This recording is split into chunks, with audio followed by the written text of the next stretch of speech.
Assalamualaikum Ibu. Ya, waalaikumsalam. Silakan masuk, Nak. Makasih Bu. Iya, silakan duduk. Ini dengan Naina ya yang kemarin ngechat Ibu di WA. Iya Bu, betul Bu. Oke.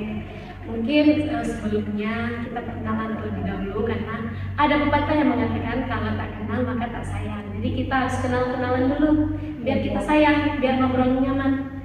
Oke, di sini Ibu yang perkenalan terlebih dahulu. Perkenalkan, nama Ibu Marina Zahra. Mungkin Naina bisa panggil Ibu Mary. Nah, di sini Ibu itu adalah sebagai konselor yang akan membantu mengatasi masalah Naina atau mencari solusi dari masalah Naina. Nah, mungkin sekarang kita gantian. Bagaimana kalau Naina juga perkenalan terlebih dahulu? Mungkin bisa nama sama asal. Ya Bu.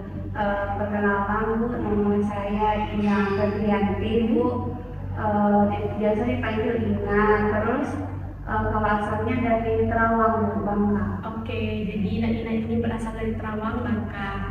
Nah, kalau dilihat dari kemarin kan Naina ini ngechat Ibu. Nah, pasti Naina ini punya suatu permasalahan yang ingin Naina ceritakan sama Ibu kan sudah pastinya. Iya Bu, betul. Oke, jadi kalau sekarang Ibu tanya bagaimana kabar Naina sekarang?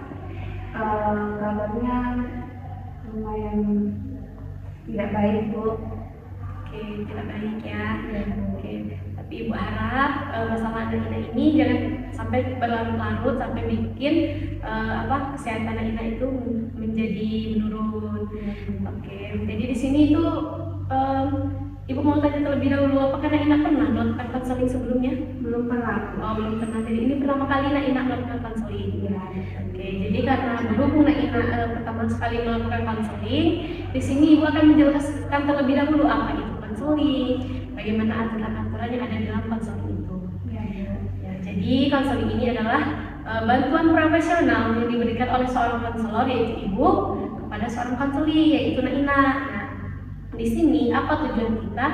Tujuan kita adalah untuk menuntaskan permasalahan yang sedang dialami oleh Naina. Nah, di sini itu kita juga harus berusaha mencari solusi biar permasalahan Naina itu bisa terselesaikan dengan baik dan tidak mengganggu pikiran Naina lagi. Oke, di sini kita bakal melakukan konseling selama 1 jam ke depannya. Nah, Ibu harap Naina itu bisa terbuka sama Ibu, tidak ada menutup-nutupi cerita yang sedang Naina hadapi. Oke, jadi di sini juga Naina jangan khawatir kalau permasalahan Naina bakal Ibu ceritakan sama orang lain. Nah, jadi jangan khawatir karena di sini kami itu memegang asas-asas kerahasiaan, di mana asas tersebut kami pegang supaya kami bisa menjaga rahasia kalian tanpa membacakan sama siapapun itu. Nah, di sini juga Ibu mau tanya nih, Naina datang ke sini atas keinginan Naina sendiri atau paksaan dari orang lain? Keinginan sendiri Bu. Oke, sudah sangat bagus ya. Berarti Naina itu sudah memahami perasaan Naina yang bermasalah ini dan Naina mempunyai keinginan untuk mengentasnya secara sendiri bukan karena paksaan dari pihak luar. Oke, mungkin langsung saja. Boleh Naina ceritakan bagaimana sih permasalahan yang sedang dialami oleh Naina? Iya Bu, jadi akhir-akhir ini tuh saya merasa kurang cocok gitu Bu dengan teman sekelas Bu. Oke, jadi sekarang itu Naina merasa kurang cocok dengan teman sekelas. Kalau boleh Ibu tahu, hal apa yang membuat Naina itu merasa Naina tidak cocok sama teman sekelas? Apakah ada permasalahan? Sebenarnya mereka itu bilang kalau misalnya bilang kalau saya itu egois dan tidak peduli sekitar Bu, tidak peduli dengan ada mereka. Nah, padahal saya itu kan hanya fokus dengan belajar dan mengejar cita-cita saya Bu. Sepertinya tuh saya tuh merasa seperti tidak diterima di lingkungan sekitar saya Bu. Oke, jadi di sini itu Naina merasa tidak diterima oleh teman-temannya dikarenakan teman-teman Naina ini mengatakan kalau Naina itu egois, terlalu berfokus sama pembelajaran. Kan dari sana itu Ibu menangkap berarti ada masalah-masalah yang ada di sekolah itu yang membuat mereka itu ngejudge Naina sampai segitunya. Mungkin apakah Naina pernah melakukan sesuatu sampai membuat mereka kesal sehingga mereka menjudge Naina sampai segitunya? Sebenarnya saya itu nggak pernah berbuat aneh-aneh ya Bu. Saya tuh cuma terlalu fokus ke nilai saya, akademik saya gitu Bu. Jadi di sini Naina itu terlalu fokus sama nilai akademiknya sampai melupakan teman-teman yang lain. Iya, lebih kurang begitu Bu. Oh, jadi mungkin apakah ada kegiatan-kegiatan yang pernah Naina lakukan sehingga hal itu seperti menyinggung mereka? Karena Bu, waktu itu jadi kan ada kegiatan di sekolah Bu yang tentang lomba adat baju adat budaya gitu Bu. Nah, Ina ini nggak ikut acara, nggak ikut kegiatan itu Bu. Oh, jadi nggak berpartisipasi, Iya. nggak ikut sekolah atau tidak ikut dalam kegiatan itu saja? Tidak ikut dalam kegiatan itu Bu. Oh, berarti Naina itu sekolah pada saat Iya, itu. sekolah. Oh, jadi kalau dari cerita Naina itu berarti Naina itu kan tadi katanya memakai baju adat. Jadi Naina itu tidak memakai baju adat. Iya Bu, karena sepemikiran saya Bu ya, itu tuh nggak terlalu penting gitu Bu. Kan ke sekolah tuh untuk belajar ya Bu, bukan untuk urusan yang seperti itu ya Bu. Oke, di sini Ibu sangat paham maksud dan tujuan Naina. Kan maksud Naina itu Naina lebih fokus ke akademik untuk mencapai prestasi yang baik juga. Tapi di sini Ibu juga lebih menekankan ya Naina ya, bagaimanapun walaupun kita mau akademik kita bagus, terus nilai kita bagus, jangan sampai melupakan kegiatan-kegiatan yang sudah dilakukan sama teman-teman yang lain. Mungkin teman-teman yang lain itu juga merasanya Naina ini terlalu cuek terhadap adat budaya yang sedang mereka lakukan. Kan mereka kan lagi mengadakan lomba nih. Nah, mereka tuh berharapnya Naina itu bisa ikut berpartisipasi dalam kegiatan itu walaupun Naina sedang dalam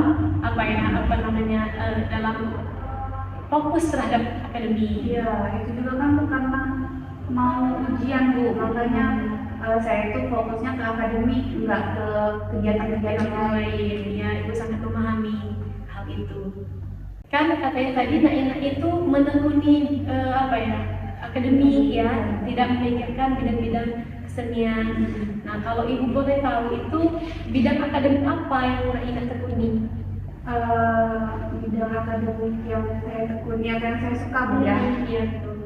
Itu tuh di bidang sains Bu, seperti IPA, terus kimia gitu Bu. Karena cita-cita Ina itu menjadi ilmuwan. Oke. Oh, jadi dapat disimpulkan Naina ini kenapa tidak mementingkan yang budaya tadi, karena Naina itu merasa Naina itu harus fokus untuk mencapai cita-cita Naina. Naina ini maunya fokus di bidang sains saja biar cita-cita Naina yang mau jadi mungkin ilmuwan itu bisa tercapai, betul? Ya, betul. Ibu sangat memahami perasaan Naina. Mungkin kalau dari permasalahan yang Naina hadapi ini, kira-kira Naina tahu tidak solusi yang harus Naina lakukan ke depannya? Solusinya mungkin bisa itu ya Bu ya, lebih berbaur dengan sekitar, terus lebih peduli juga dengan budaya-budaya yang ada di Indonesia ini ya Bu. Ada lagi? Itu saja sih Bu. Oke, jadi benar ya Naina ke depannya itu bisa biar tidak ada masalah lagi sama teman-temannya. Kan tadi teman-temannya bilang katanya Naina itu tidak suka berbaur sama mereka, terus Naina juga terlalu memperdulikan akademik dibandingkan kegiatan yang lain. Jadi mungkin Naina itu bisa menerapkan solusi yang Naina katakan tadi, yaitu mulai berbaur sama teman-temannya, tidak mengabaikan kegiatan-kegiatan yang sedang dilakukan walaupun Naina itu berfokus pada akademik. Karena pada dasarnya kita sebagai manusia itu saling membutuhkan. Jadi walaupun Naina tidak senang sama kegiatan-kegiatan seni, Naina juga harus peduli sama teman-teman yang lain, kayak berbaur, berinteraksi satu sama lain. Gunanya untuk apa? Kalau misalnya nanti suatu saat Naina punya masalah, Naina bisa minta pendapat sama teman-temannya, Naina juga bisa berkomunikasi sama teman-temannya. Nah, itu sangat sangat dibutuhkan oleh kita sebagai manusia. Dan solusi juga dari ibu harap Ina ke depannya itu boleh mementingkan akademik, itu sangat bagus sekali. Ibu juga kayak apresiasi kepada anak Ina karena tidak semua orang bisa berfokus sama akademik. Namun di balik kita fokus sama akademik, kita juga harus fokus sama teman-teman kita. Kita jangan melupakan adat-adat dan istiadat yang ada di sekitar kita, karena itu bakal mempersulit kita juga untuk kedepannya. Oke, mungkin sampai di sini Nina bisa paham ya bagaimana solusi untuk kedepannya. Paham Bu. Oke, mungkin masih ada lagi tidak yang Nina ingin ceritakan sama Ibu sebelum kita mengakhiri sesi konseling? Mungkin itu saja dulu Bu yang mau Ina ceritakan kepada Ibu Ani. Oke, mungkin itu saja. Nah, kalau misalnya kedepannya Ina itu masih butuh konseling, dan misalnya Ina sudah menerapkan nih solusi yang sudah Ibu omongkan tadi dan sudah Ina omongkan tadi, dan terus solusi itu tidak berpengaruh apa-apa bagi Ina, mungkin Ina juga bisa datang ke tempat Ibu, konseling ulang, dan kita akan mencari solusi-solusi yang lain. Oke, sebelum Ibu tutup nih, bagaimana Ibu mau tanya nih, bagaimana perasaan Ina setelah menceritakan semua permasalahan sedang Ina hadapi sekarang? Jadi perasaannya menjadi lebih lega, bisa menceritakan semua pemikiran-pemikiran yang ada di kepala Ina ke Ibu. Terus juga Ina bisa mendapatkan solusi-solusi tadi yang sudah Ibu sampaikan tadi, yang bisa Ina terapkan untuk Ina ke depannya. Oke, jadi karena Ina sudah merasa lega, sudah merasa tidak ada beban lagi di pikiran Ina, mungkin cukup sampai di sini saja pertemuan kita pada hari ini. Oke, mungkin Ibu akhiri ya Ina ya. Assalamualaikum warahmatullahi wabarakatuh. Waalaikumsalam Bu. Terima kasih Bu. Oke, mungkin Ina bisa melanjutkan kegiatan-kegiatan yang lain. Terima kasih Bu ya. Ya, sama-sama Ina. Ya Bu.